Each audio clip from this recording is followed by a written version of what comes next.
com meus irmãos, ó, com bom e com suave, viver em comunhão com meus irmãos, a casa cheia da sua glória, é muita bênção, tem muita vitória, hipocrisia ficou lá fora, e a falsidade mandamos embora, é muita festa, aqui na casa do Senhor, ó, com bom, com suave, viver em comunhão com meus irmãos,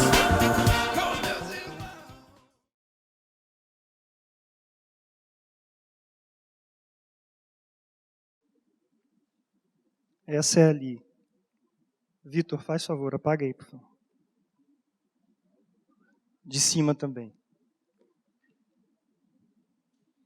Essa hora as câmeras vão ficar um pouquinho com dificuldade, o data show ainda está ligado ali, mas eu já não consigo identificar quem está aqui agora. Talvez, se nós não tivéssemos a claridade que vem ali de fora, nem do telão, eu não conseguisse olhar vocês. Teve uma época lá em Florianópolis que explodiu um liquinho, que é um tanque de gás na ponte. E acabou, porque a parte de água e energia vem do continente. E nós ficamos uns 3 dias sem energia, sem água, só ficamos usando a água que vinha da caixa d'água quando acabou. E uma coisa importante aconteceu naqueles dias, é que nós começamos a conversar mais com as pessoas. Quando à noite nos reuníamos debaixo do prédio, os vizinhos, nós vimos os vizinhos, conhecemos os vizinhos, porque deixaram de ficar dentro dos seus apartamentos. Nós nos unimos mais para ali ficar num ponto onde pudéssemos ver uns aos outros. Pode acender, por favor, agora. E foi uma experiência muito boa para a cidade, porque embora tivesse perdido muitas coisas, aquela carne que estava no congelador, logo os caras tiveram que falar assim, vamos estragar a carne? Não, vamos fazer churrasco. Então juntou muita gente. E houve uma mudança durante 3 dias na ilha. No primeiro dia, uma certa resistência. Segundo, terceiro dia, as pessoas já se encontravam. Mas o triste é que voltando a energia, voltando esse sistema todo, as pessoas voltaram para suas vidas, cada uma no seu apartamento, ligado na sua televisão, na sua internet. Mas foi uma experiência muito interessante de falta de luz no momento que a gente precisou dos recursos um do outro, para poder passar aqueles dias, tomar banho na casa do outro, porque quem morava em casa, né, caixa d'água, o apartamento acaba logo tudo, né, rapidinho, num dia. Isso foi muito interessante. Hoje o propósito é que nós vejamos na palavra de Deus, na carta de Paulo aos Efésios, o que é viver na luz. Eu acho que você já deve ter assistido via Discovery, algum programa da área de geografia, que nas profundezas do mar, os animais que vivem ali, os seres, eles não têm visão, porque eles não utilizam, não é? Eles vivem numa região totalmente de escuridão, não enxergam nada, não precisam, não é estimulado a sua visão ao nascer, e por isso eles também não usam a visão, usam outros recursos. Esses animais geralmente são bizarros, né? Esses peixes são esquisitos do que a gente costuma ver. E eles usam outro recurso para se poder se alimentar, se locomover.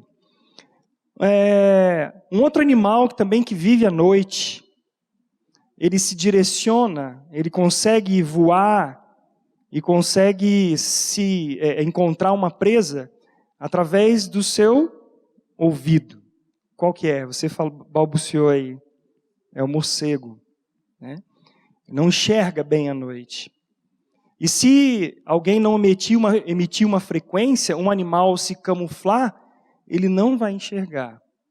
A situação de escuridão para uma pessoa que nasceu cega, ela logo se adapta a outra maneira de se encontrar, de se localizar.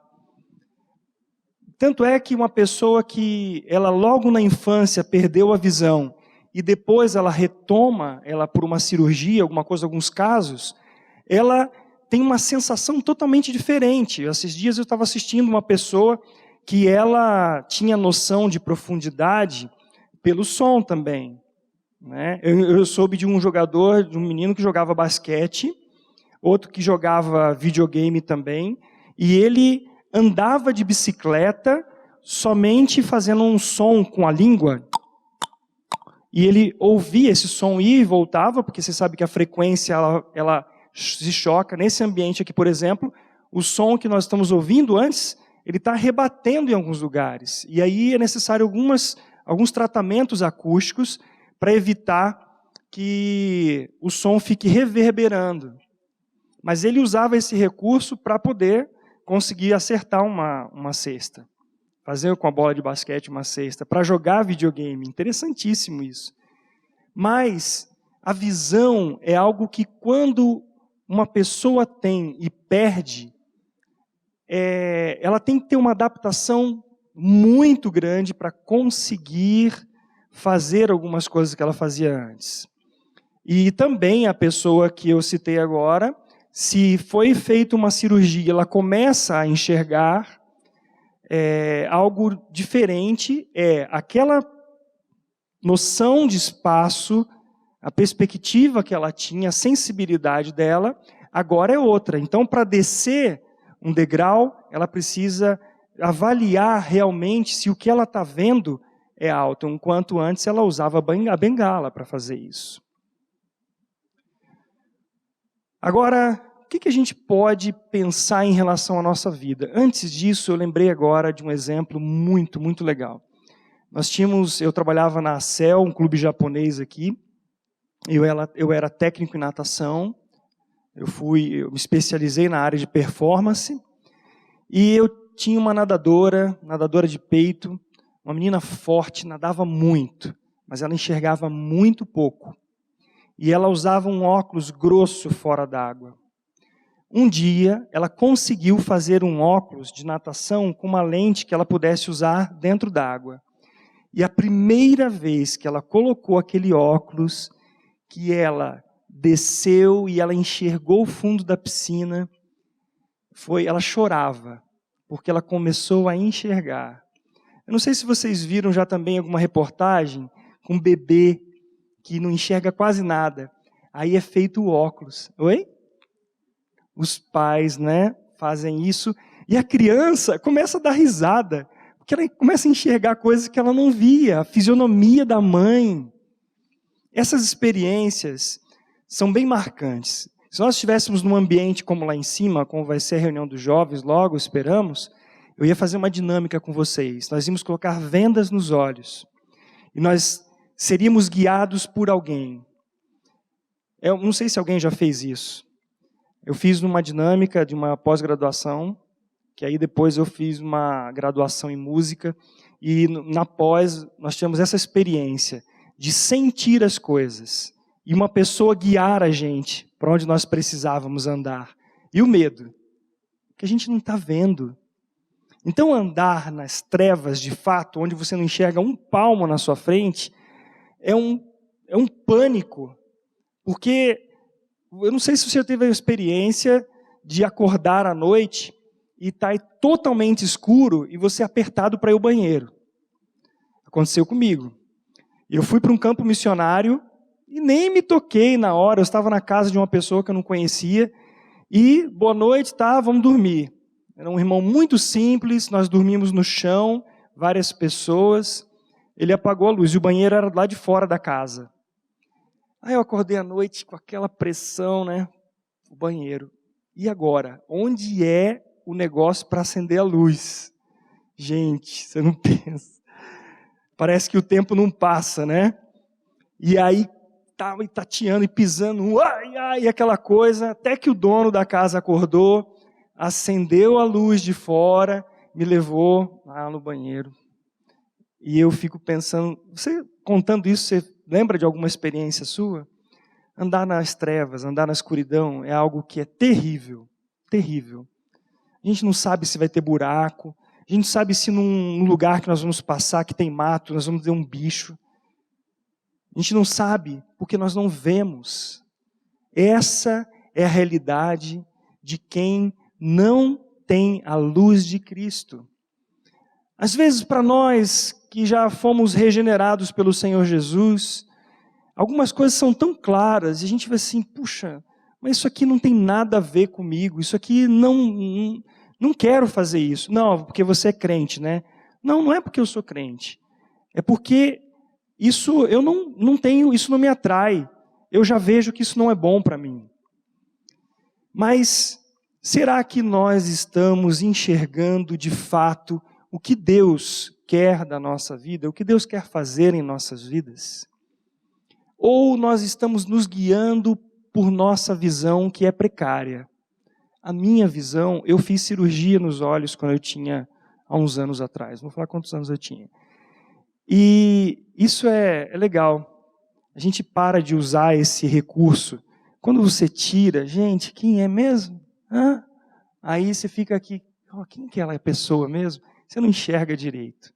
E é assim a nossa realidade, quem usa óculos. E eu agora estou numa fase de que se chegar o texto aqui, já embaraça tudo. Aí eu tenho que fazer. Aí comecei a entender aquela ideia do braço comprido das pessoas quando ficam mais velhas, né? E essa é a realidade. A nossa visão ela é precária. Ela é muito ruim. E nós precisamos de luz. Assim como a lua, que não tem luz própria, mas quando nós olhamos para ela numa lua cheia, nós vemos aquela claridade, e é a claridade que vem para a terra, assim como a lua recebe todos os raios ali, que vão passar por ela e refletir para nós, a nossa vida precisa ser a expressão da vida de Cristo Jesus, da luz que há em Cristo Jesus. E o Senhor Jesus fez algo maravilhoso, nós vamos ver rapidamente nas Escrituras. E o texto de Efésios 5:8, foi esse que você leu, né, Gui? Pois outrora erais trevas, porém agora sois luz no Senhor, andai como filhos da luz. Porque o que é andar como filhos da luz? Você já se perguntou? E o que é trevas? O que é ser trevas? Alguém aqui nasceu já no meio evangélico? Levanta a mão, por favor. Você já nasceu? Sim? Tá. Nós temos alguns problemas quando nós nascemos no meio evangélico. Problemas e coisas boas, são soluções para nós. A coisa boa é que nós começamos a ouvir o evangelho desde criança. A coisa ruim é que nós podemos nos acostumar com isso, achando que nós estamos no caminho certo, mas nós não tivemos ainda a revelação de quem é Jesus. Agora, um lado positivo também, que pode não ser esse que eu vou dizer para todos, é que o lado positivo é que nós podemos ter uma revelação do Senhor Jesus Cristo e já viver no Evangelho da graça de Deus. Um lado negativo é que se nós não conhecemos o Senhor Jesus, nós vamos tentar viver como cristãos, mas no coração ainda é escuridão. A gente não consegue ver sentido em muitas coisas e entramos num loop de querer ser o que nós não somos. Esse é um fator negativo. Um fator que pode ser positivo ou negativo é que, quando nós nascemos num lar cristão e nos rebelamos contra os modelos que nós temos, modelo de ser cristão, ou modelo do que nós enxergamos da religião, que muitas vezes a religião ela vai fazer o quê? Ela vai tentar enquadrar você. Ela vai tentar fazer com que você viva de uma maneira que você não... É igual querer comer jiló se você não gosta de jiló. É igual, vou fazer mais forte, é igual você querer dar alpiste para urubu. Não vai querer comer. Ou então você pegar um bifão assim e dar para um canário. Ele não vai querer. Então há uma rebeldia no coração que ela pode extravasar e você cai de cabeça no mundo. Você vai... Não, é o seguinte, eu não quero saber disso, eu quero realmente, eu vou para a balada, eu vou me prostituir, eu vou beber todas, eu vou fumar todas, e vai. Isso pode ser positivo ou negativo, aí você pode dizer, não, mas isso é negativo. Mas Deus quer trabalhar conosco para que nós cheguemos no fundo do poço até sabermos que nós não conseguimos por nós mesmos mudar a nossa vida para sermos daquele jeito que nós achamos que é o correto. Então Deus leva a gente a um esgotamento total para que ali no fundo do poço nós possamos olhar para cima e clamar, Senhor, tem misericórdia de mim. Eu conheço um jovem, que é um jovem evangélico, foi criado num lar cristão, mas ele está indo cada vez mais nas coisas que o atraem. O que atrai? Atrai o coração de quem está nas trevas. O que atrai o coração de quem está nas trevas? As coisas das trevas. E aqui, de maneira clara, o que são as coisas das trevas? As coisas da nossa alma, que está na escuridão. A alma, sem o Senhor Jesus Cristo, ela está na escuridão. E sabe como que ela vai se portar? Pelo seu intelecto? Sim, mas muito mais pelos seus sentimentos. O que dá vontade? É de se embebedar? É de se prostituir? Quando eu digo se prostituir, é você fazer sexo à vontade, com uma, com duas, com dois, com três, e vai cada vez mais para o fundo da sua alma, porque a alma está escura. A alma está em trevas. E como ela não enxerga bem, ela vai fazer o quê? Satisfazer os desejos. Os desejos da alma, da nossa alma. Você pode falar assim, mas não são desejos da alma que Deus fez? Sim, são desejos da alma que Deus fez. Mas sem a ação do Espírito Santo de Deus em nossas vidas, o que acontece é que esta alma, ela vai se chafurdar no excesso de todas as coisas. Então, por exemplo, se o Senhor fez o casamento para a gente poder, o rapaz, ter a sua esposa, a moça, ter o seu marido, e eles gozarem do sexo à vontade, dentro do casamento, quando a pessoa não está em Cristo, não está tendo a luz de Cristo na vida dela, o que ela vai fazer?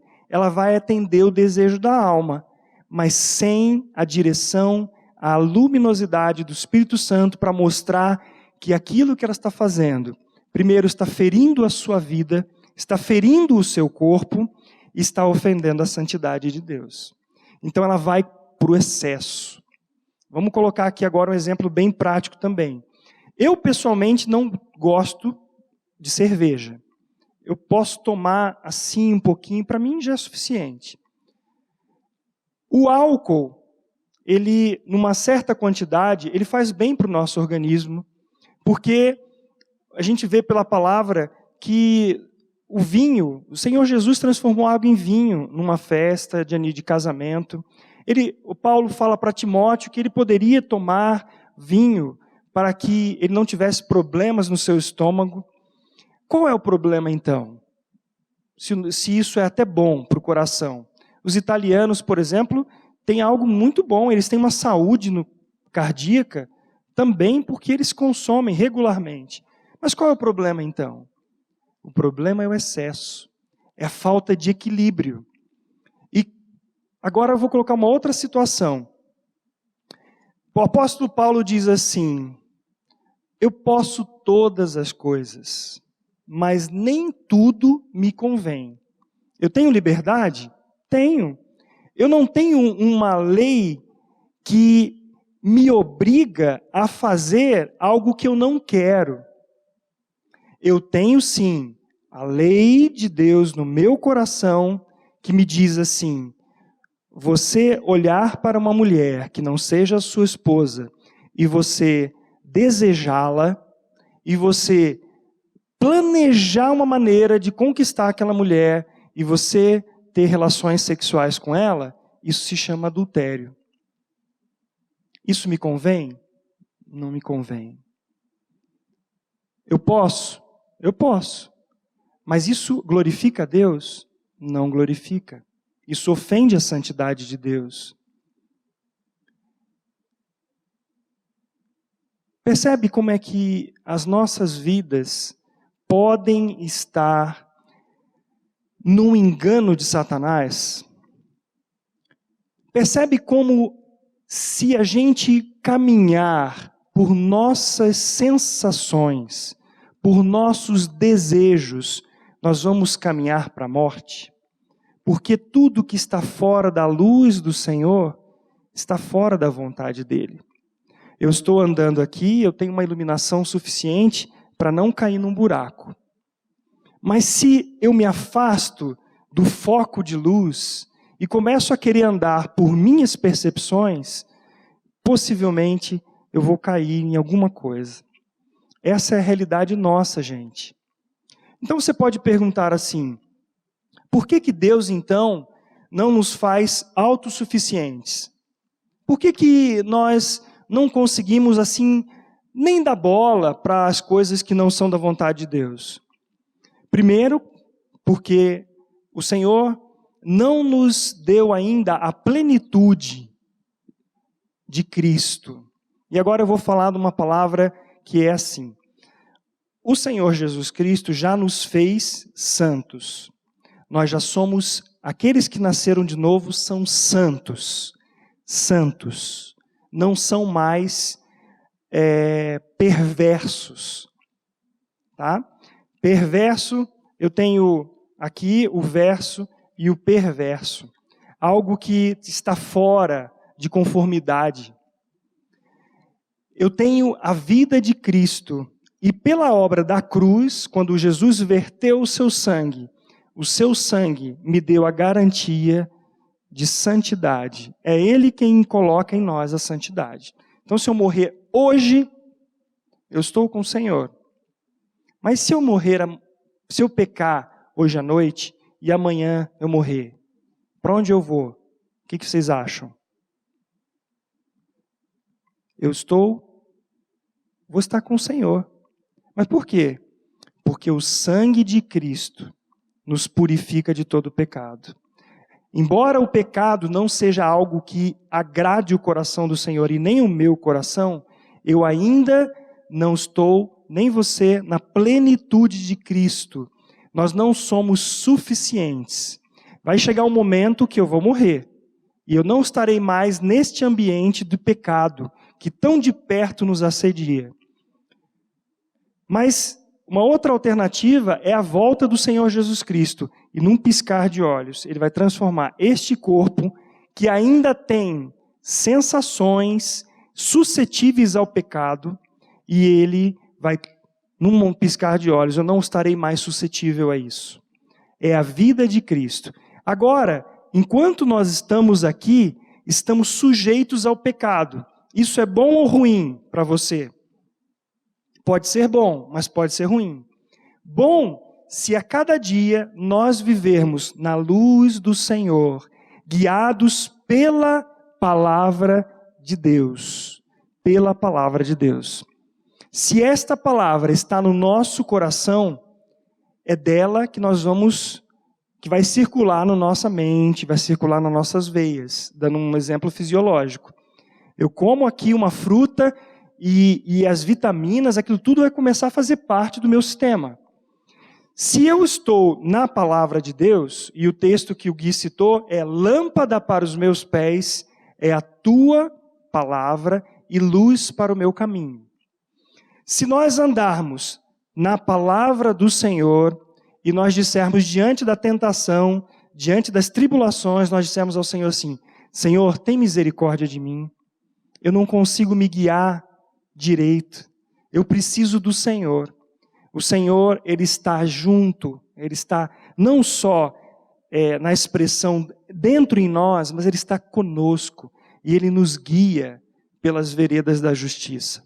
Lembra do texto? Ainda que eu ande pelo vale da sombra da morte, não temerei mal algum, porque tu estás comigo. A tua vara, a vara da disciplina, e o teu cajado, que o pastor pega a ovelha pelo pescoço quando está numa situação de precipício, me consolam, cuidam de mim. Eu gostaria que você agora fizesse um confronto da tua vida com a palavra de Deus. A tua vida, a minha vida.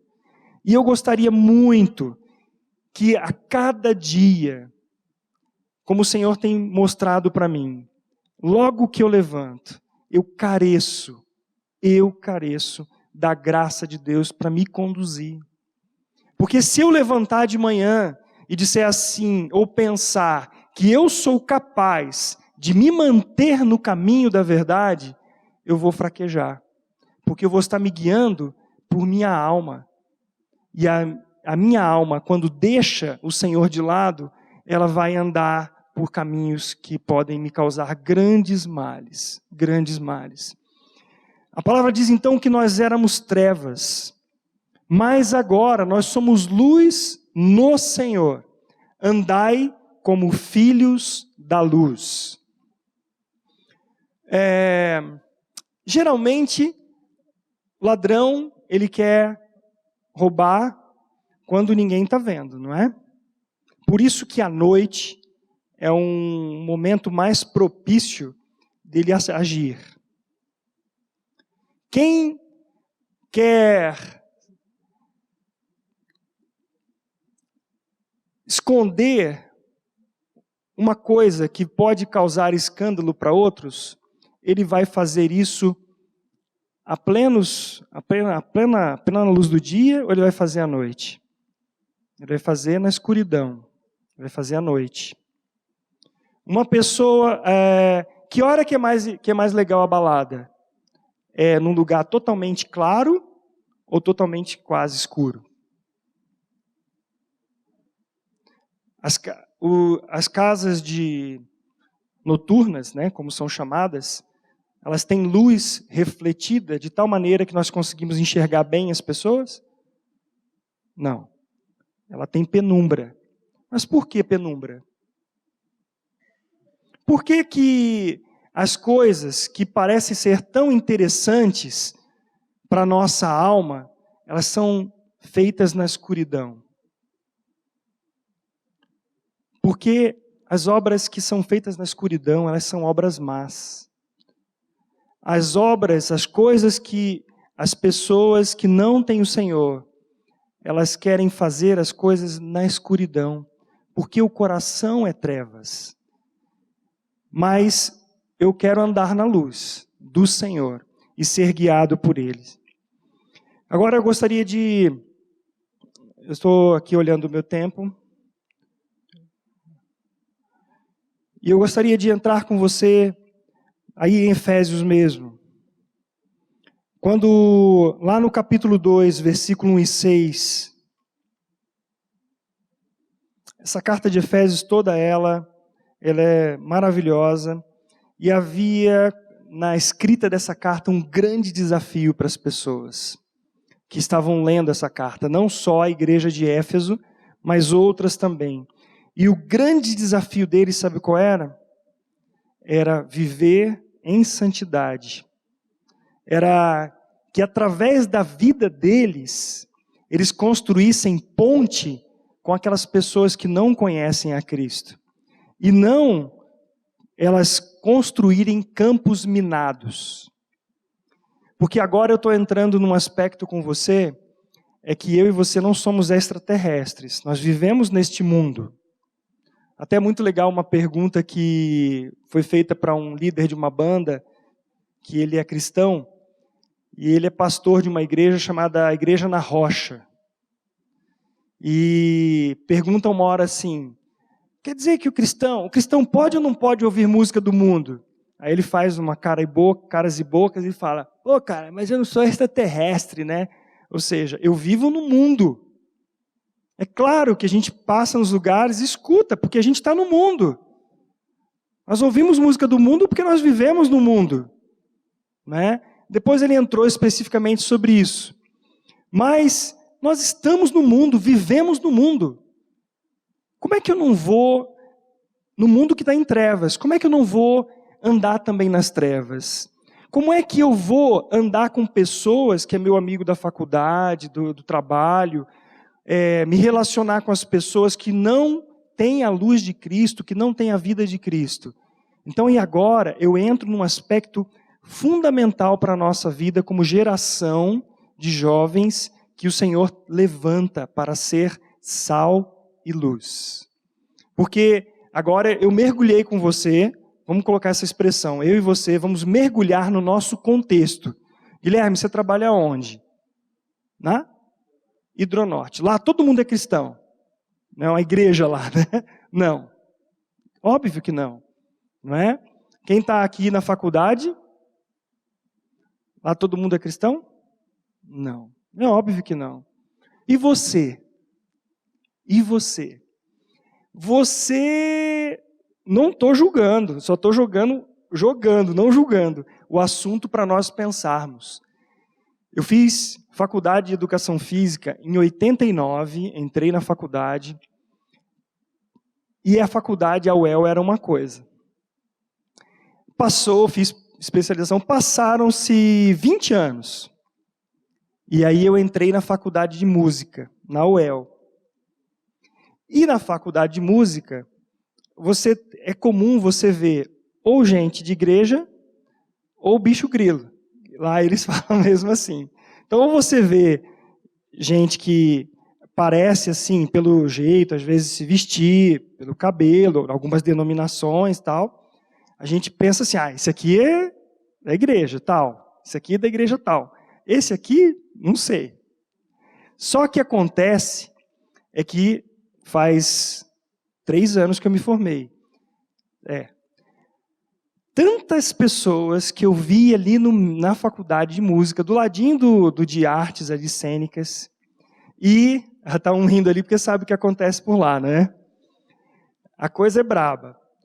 Mas como que eu deveria viver naquele ambiente sem criar, sem que eu me adequasse a eles, a viver da maneira que a moçada sem Cristo vivia, e sem também criar um campo minado entre eu e eles.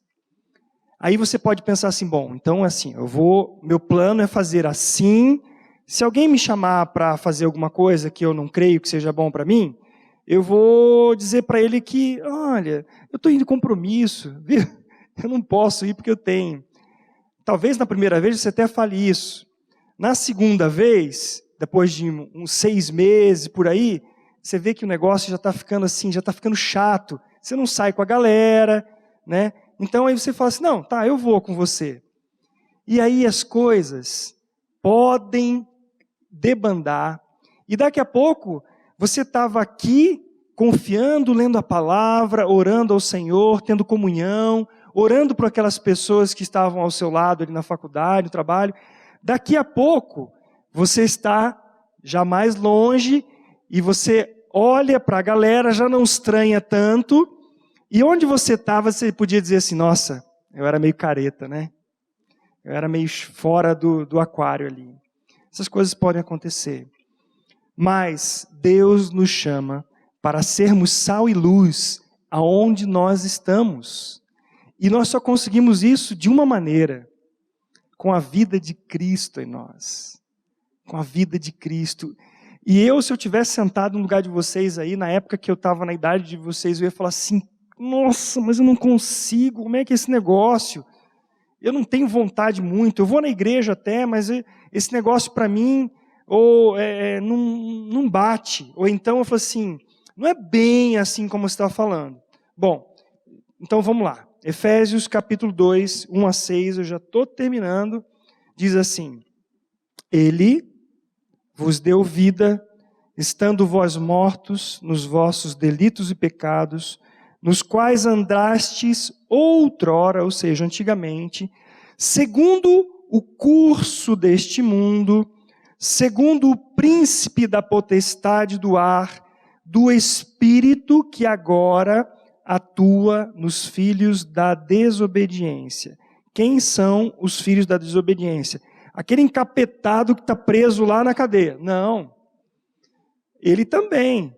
Mas os filhos da desobediência são todos aqueles que não creram no Senhor Jesus Cristo. Aqueles que não tiveram uma regeneração, que amam ao Senhor. Vamos continuar mais um pouquinho. Entre os quais também todos nós andamos outrora, segundo as inclinações da carne, lembra do que eu falei antes?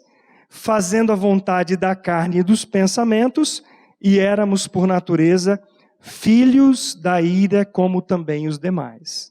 Mas Deus, sendo rico em misericórdia, por causa do grande amor com que nos amou, e estando nós mortos em nossos delitos, nos deu vida juntamente com Cristo. Pela graça sois salvos, e juntamente com Ele nos ressuscitou e nos fez assentar nos lugares celestiais em Cristo Jesus. Eu já estou assentado nos lugares em Cristo Jesus, você já nasceu de novo também. É o já somos salvos. Mas aí eu vou dizer uma palavrinha, ainda não. Como já e ainda não? É porque nós já somos santos, mas ainda estamos num processo de santificação. Ainda carecemos a cada dia de termos do Senhor, até o dia que nós viveremos eternamente com Ele, e ali, você vai estar direto na fonte, nova vida, nova realidade, tudo novo no Senhor Jesus. Isso é maravilhoso. Essa carta de Paulo aos Efésios, ela é assim, é difícil de você expor, porque tem tanta coisa linda para você, e eu vou dizer para vocês que tem 3 folhas aqui, e eu nem passei da primeira, porque a palavra de Deus, como o Gui falou, é maravilhosa. Tem mais folhas aqui, mas está em branco, tá? E eu queria dizer para vocês, para deixar, porque eu sei que é o Espírito Santo que faz a obra no coração da gente, mas eu queria deixar uma palavra para vocês, para que vocês meditem nisso. E claro que eu preciso mexer com isso todo dia na minha vida. Vai lá, por favor, para Efésios 5, de 3 a 4. Efésios 5, de 3 a 4.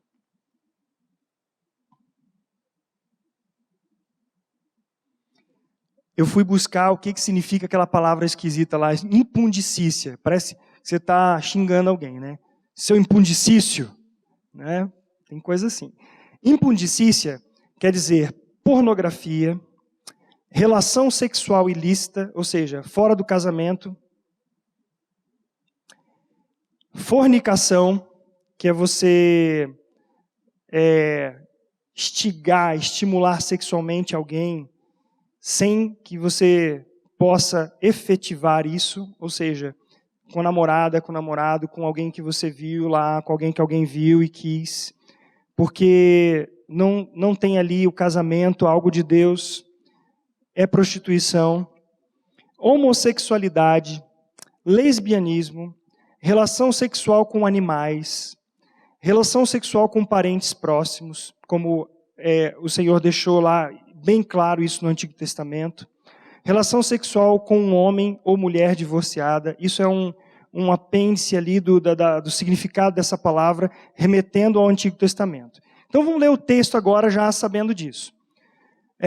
Outra coisa, impureza, que está aí nesse versículo, se chama impureza no sentido moral. Impureza proveniente de desejos sexuais, luxúria e vida devassa. Então agora vamos ler o texto todo.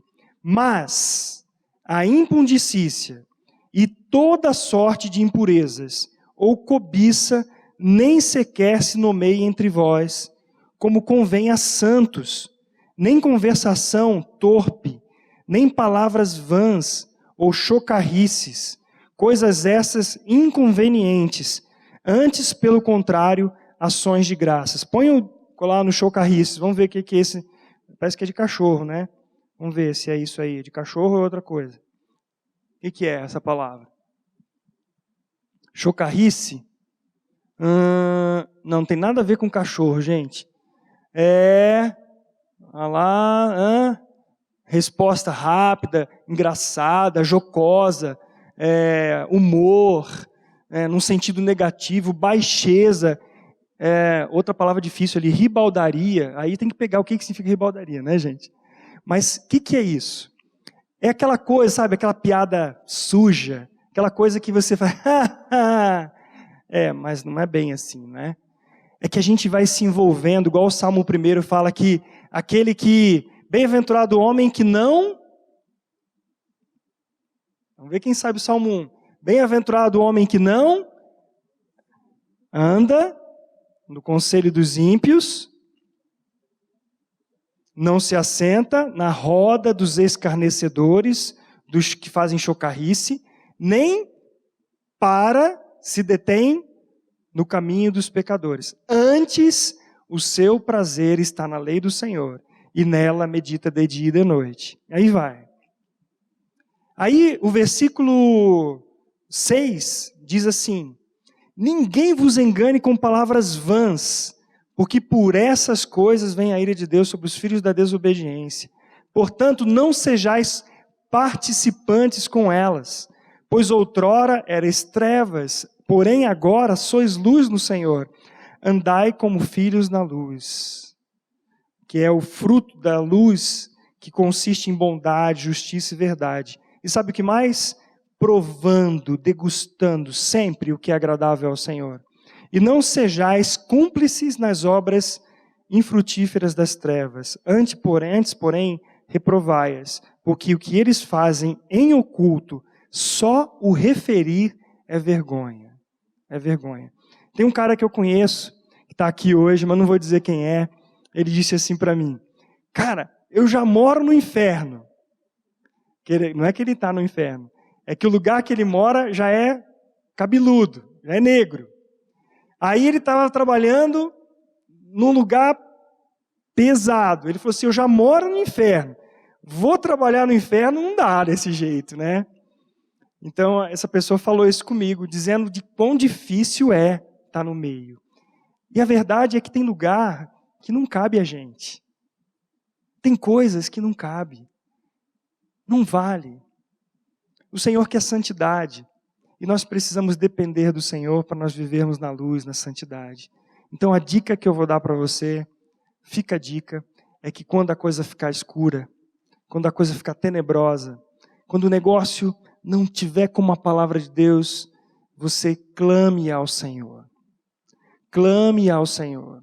Quando você estiver na internet, aparecer aquela foto de mulher pelada na sua frente, você tem o desejo de ficar olhando para aquilo.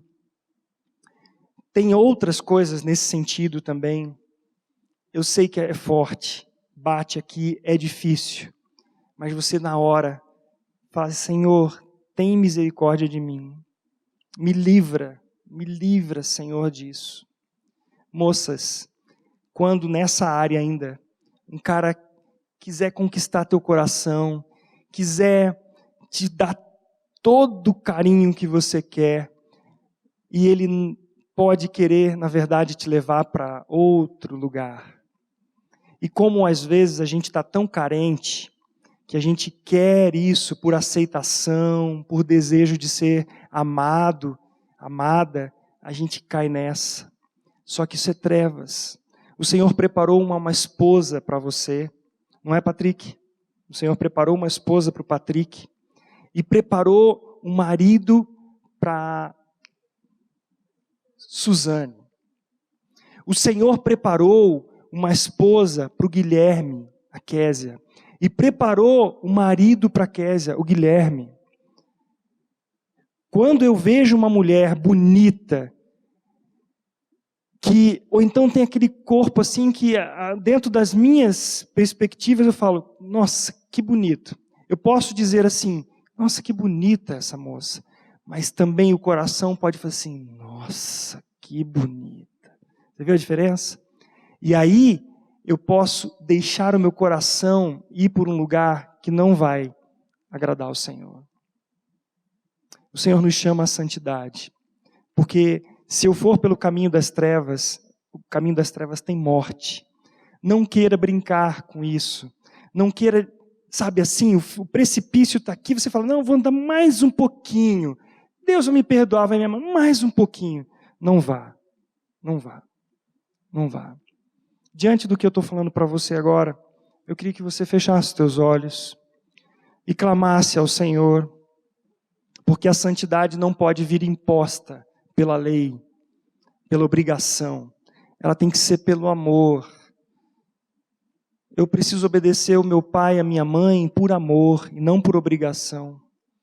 Eu preciso correr da aparência do mal, fugir da aparência do mal, porque eu quero o Senhor. Eu sei que aquilo ali está me atraindo os olhos, está atraindo a minha mente. Mas, Senhor, eu preciso de Ti. Me dá vitória, Senhor. Me dá mais do Teu Filho Jesus Cristo. Me dá uma vida de vitória, Senhor, mesmo no meio da pior situação que eu estiver. Me faz ser sal e luz ali na universidade, Senhor, no meu trabalho, no meio dos meus amigos. Não me deixe olhar para eles com um sentido de superioridade, mas com misericórdia, Senhor. Me dá mais, Senhor, de Ti, me faz amar a Tua palavra, Senhor. Eu não tenho vontade de ler a Bíblia, me faz, Senhor, desejar como um copo d'água no deserto a Tua palavra, Senhor. Eu sei que o Senhor é da luz, o Senhor é vida, mas tem tantas vezes que eu estou ali desejando fazer alguma coisa fora da Tua vista, mas eu sei que o Senhor enxerga tudo, o Senhor vê tudo. Oh Pai, tem misericórdia de mim.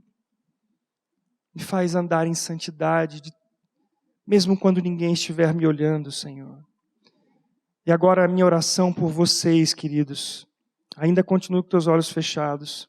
A minha oração por vocês e por mim, Senhor, faça das nossas vidas uma luz que brilhe para que outros enxerguem o Senhor também. Para que o propósito dessa carta de Paulo aos Efésios, que era que a igreja vivesse de tal maneira que as pessoas fossem impactadas pela verdadeira luz que é Jesus Cristo. Seja assim sobre nós também. Eu quero dar mais um minuto e eu vou ficar em silêncio aqui. E eu peço que você abra o teu coração para o Senhor. Fale assim, Senhor, sabe aquele dia? Sabe hoje? Sabe agora há pouco? Oh Senhor, eu pensei coisa que não convém. Fala com o Senhor agora.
Eu quero convidar você a olhar de novo a letra deste cântico e você orar esse cântico.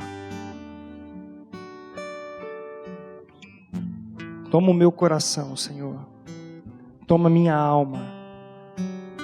Eu vivo só por Ti, Senhor. Oh, gente, Deus quer fazer da gente um povo vitorioso. Vitorioso sobre o pecado, sobre o inferno, sobre Satanás. O Senhor Jesus quer usar a tua vida para ser um missionário, uma missionária, aonde você estiver. O Senhor quer que você não tenha vergonha de ser chamado cristão. O Senhor quer que mesmo que as pessoas digam que você está fora da realidade, você possa saber que esta realidade é em Cristo Jesus, é vida eterna.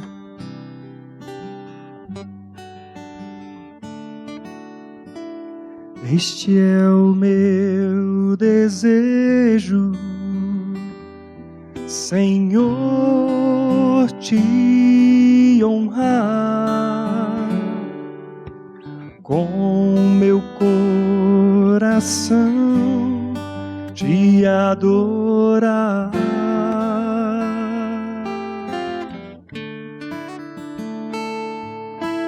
Tudo que há em mim te dar louvor, só a Ti adoro, meu Senhor.